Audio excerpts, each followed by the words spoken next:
Now students, our next topic is trains in modern periodic table. मतलब modern periodic table में कौन कौन सी properties को हम शो करते हैं या समझा सकते हैं। इनमें सबसे पहली प्रॉपर्टी आती है या सबसे पहला ट्रेंड आता है, वह है एटॉमिक साइज और एटॉमिक रेडियस, जिसको हम एटॉमिक साइज कह रहे हैं। ठीक है, अब एटॉमिक साइज बात आती है कि एटॉमिक साइज होता क्या है या हमारे पास में एटॉमिक रेडियस क्या होता है। नाउ ये रहा हमारा nucleus, this is the nucleus. इस न्यूक्लियस के बाद में ये रहे नंबर ऑफ शेल्स इसके चारों ओर, बहुत अच्छे से आप जानते हैं K, L, M, N and so on. ठीक है, सपोज इसमें 2 शेल्स है, ठीक, तो साइज क्या होगा, एटॉमिक साइज क्या होगा या एटॉमिक रेडियस क्या होगा। न्यूक्लियस के सेंटर से आउटर मोस्ट शेल तक का जो डिस्टेंस है किसी आइसोलेटेड एटम का, that is called as the radius. उसको हम क्या नाम देते हैं, रेडियस कहते हैं, या उसे है ना क्या कहा जाता है, रेडियस कहा जाता है। अब as it is the radius of an atom, ये किसी एटम का रेडियस है, that's why it is called as the atomic radius. इसको हम नाम देते हैं एटॉमिक रेडियस की। ठीक है, पुनः बता रही हूँ, it is the distance from the center of the nucleus up to outermost shell and that distance is called as the radius। उसको हम रेडियस कहते हैं, जो न्यूक्लियस के सेंटर से किसी भी आइसोलेटेड एटम के आउटरमोस्ट शेल के तक के डिस्टेंस को शो करता है। ज़रूरी है कि यहाँ इलेक्ट्रॉन होना चाहिए। ठीक है, अगर मान लीजिए शेल यहाँ पर भी प्रेजेंट है और उसमें इलेक्ट्रॉन नहीं है तो वो एटॉमिक रेडियस नहीं होगा, वो रेडियस के रूप में डिटरमाइन नहीं होगा। रेडियस वही होगा जिसमें इलेक्ट्रॉन आउटर मोस्ट शेल में प्रेजेंट हो। ठीक, अब अपन आते हैं, that is about the variation in group and period. हम ग्रुप और पीरियड में चलते हैं। ठीक है, तो पहला मैं लिख रही हूँ first, that is the variation in group.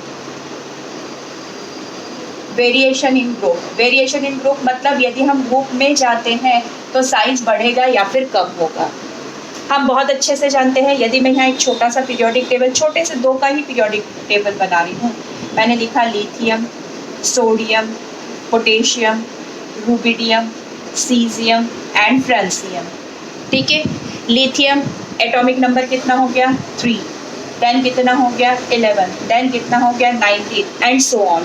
ठीक है, इसके आगे भी हम लिख सकते हैं, लेकिन मैं इन तीनों को बता रही हूँ। अब इनमें नंबर ऑफ शेल्स कितने हो गए, K और L के हिसाब से पहले कितना था 1। ठीक है, क्योंकि इसमें 2 इलेक्ट्रॉन गए, इसमें 1 इलेक्ट्रॉन चला गया। अब यहाँ पर क्या होगा, यहाँ पर मैं एक शेल और लिख देती हूँ M। सोडियम कितना हो गया, दैट इज 2, 8, 1। पोटेशियम कितना हो गया 2, 8 एंड 1। It is 2, 8 and 1। ठीक है, तो क्या हो गया बेटा, that is the number of shells in potassium, that is 2, 8, 1 and so on।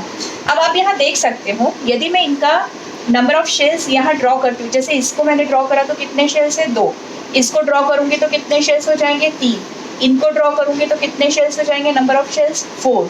अब यहाँ से यहाँ तक का डिस्टेंस है रेडियस, यहाँ से यहाँ तक का डिस्टेंस हमारा रेडियस, यहाँ से यहाँ तक का डिस्टेंस हमारा कौन हो गया रेडियस। तो डेफिनेटली जब हम टॉप से बॉटम की तरफ जा रहे हैं इन अ ग्रुप, है ना, किसी ग्रुप में, तो उस कंडीशन में क्या हो रहा है, number of shells get increases, shells का नंबर बढ़ता जा रहा है। देख सकते हैं आप यहाँ पर पहले 2 थे, अब 3 हो गए, अब 4 हो गए।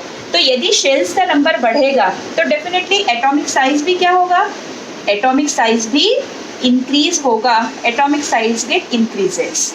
ठीक, तो वेरिएशन इन ग्रुप में क्या होगा, that is from top to bottom atomic size get increases। Why it increases? Because number of shells increases from top to bottom, from top to bottom। Now the second one, which is the variation in a period।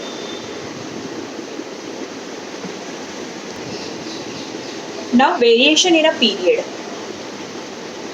Period में हम कहाँ से कहाँ को जाते हैं, left to right. हम left से राइट की तरफ मूव करते हैं। अब मैंने यहाँ पर सेकेंड पीरियड बना करके रखा है। सेकेंड पीरियड में कौन कौन से एलिमेंट्स आते हैं?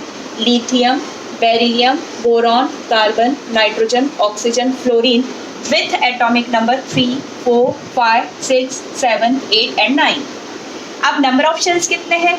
अकॉर्डिंग टू के और एल, के और एल के अकॉर्डिंग अगर अपन देखते हैं तो 2 शेल से पहला इलेक्ट्रॉन, पहले 2 इलेक्ट्रॉन किस में चले गए? के शेल में। एल में कितना इलेक्ट्रॉन आया? 1।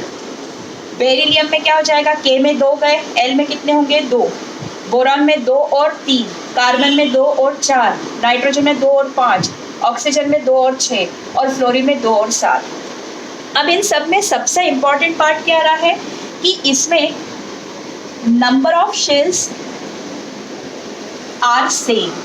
इन सब में जो सबसे इंपॉर्टेंट पार्ट है वो ये है कि इन सब में नंबर ऑफ शेल्स कैसे हैं? सबके सब सेम है। तो फिर परेशानी कहाँ है या क्या चेंजेस आ रहा है वो देखना है कि नंबर ऑफ शेल्स सेम होने के साथ साथ जो आउटर मोस्ट शेल है उस आउटर मोस्ट शेल में क्या हो रहा है? Number of electron increases. Number of electrons क्या हो रहे हैं? बढ़ते जा रहे हैं, इंक्रीज होते चले जा रहे हैं। अब एक चीज तो बहुत अच्छे से हमें पता है, यदि number of electrons outer most shell में बढ़ रहे हैं तो नंबर ऑफ प्रोटॉन्स कहाँ पर बढ़ेंगे? न्यूक्लियस में। ये रहा न्यूक्लियस और इस न्यूक्लियस में किसका नंबर बढ़ता चला जाएगा? प्रोटॉन का नंबर गेट इंक्रीजेस। तो number of proton get increases in the nucleus. ये न्यूक्लियस में प्रोटॉन का नंबर बढ़ रहा है और नंबर ऑफ इलेक्ट्रॉन्स कहाँ पर बढ़ रहे हैं? आउटर मोस्ट शेल में।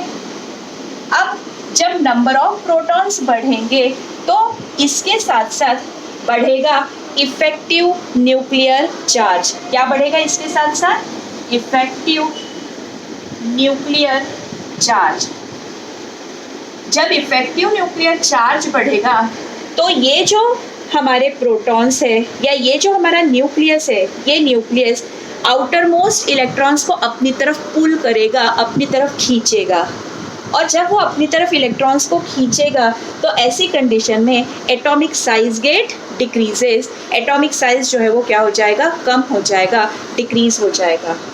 तो वेरिएशन इन पीरियड में क्या होगा? Left to right with increasing the atomic number. Atomic number बढ़ने से number of shells remain same, लेकिन आउटर मोस्ट शेल में इलेक्ट्रॉन्स बढ़ रहे हैं।